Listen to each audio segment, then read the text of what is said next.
Hello everyone, today I'll be reviewing Star Wars Dark Disciple. Dark Disciple is a canon novel that focuses on Asajj Ventress and Quinlan Vos.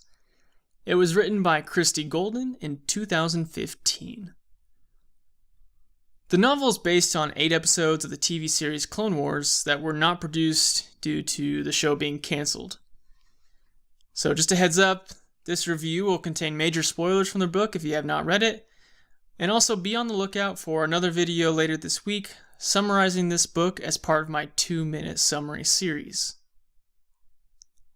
Alright, so in general this book follows the Jedi Council's decision to flat out murder Count Dooku to put an end to the war.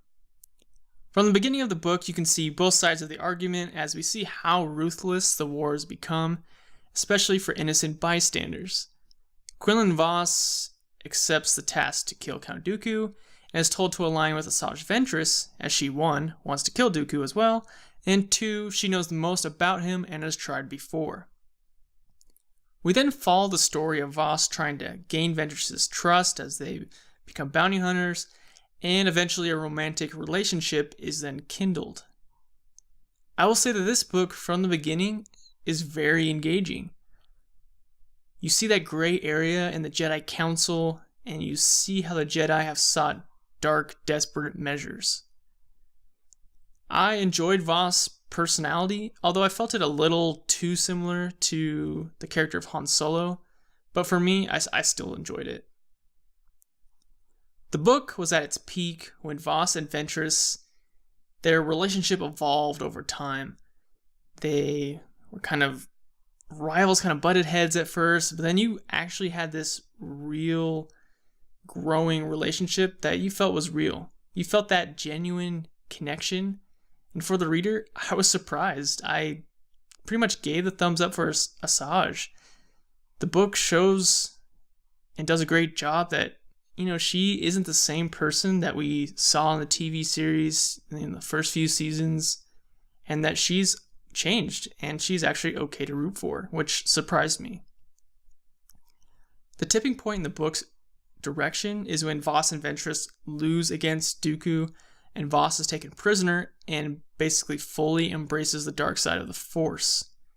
From here, I felt the book lost its way a little bit, and Vos is, reintroduced later after he basically escapes prison, and he is fully in the dark side, but appears to be everything's okay, nice to the Jedi and everyone else. It was intriguing, but it was hard for me to see Vos, who wanted Dooku dead so badly. Yet he had a lot of outs to leave throughout the book with Asajj. It doesn't matter if he was light side or dark side at the moment, he had plenty of opportunities to just leave with Ventress, which, I just felt like was a viable option. And that didn't count the amount of times they had the opportunity to actually kill Count Dooku, but just let him keep talking and talking and talking, and he always escaped. On my scale of 1 to 5, I gave this book 4 out of 5.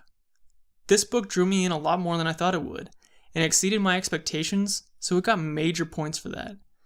The romance worked for me most of the time, surprisingly, and there was good action. It was intense, a lot of emotions, an emotional ending, and even had some of those good philosophical debates in your mind about the light and the dark side of the Force. You got to see more in depth of those questionable decisions the Jedi Council made, and you saw some really good mythology and lore of Dathomir. You saw some redemption, and of course, it was nice to see the spotlight on some of the more minor characters of Star Wars. My negatives for this book mostly came in the latter part, where opportunities could have been taken by the major characters, but felt like their reasoning behind not doing so were just to make it fit with the already established canon, kind of force-fitting pieces into a puzzle. And, those who enjoyed the Legends or EU version of Vos will probably hate this version, so just a heads up on that. But really, if you are an Asajj Ventress fan or a Clone Wars fan in general, this is a must-read. It fits really well, as it should since it's based off of 8 unproduced episodes. And as a fan, I do appreciate Lucasfilm sharing these stories into other formats so we can get them somehow. Have you read Dark Disciple? What did you think about how they portrayed Voss and Ventress? Let me know in the comments below, and be sure to check out my 2-minute Dark Disciple summary. Thanks for watching this episode of Star Wars Lore, and I'll see you on the next video.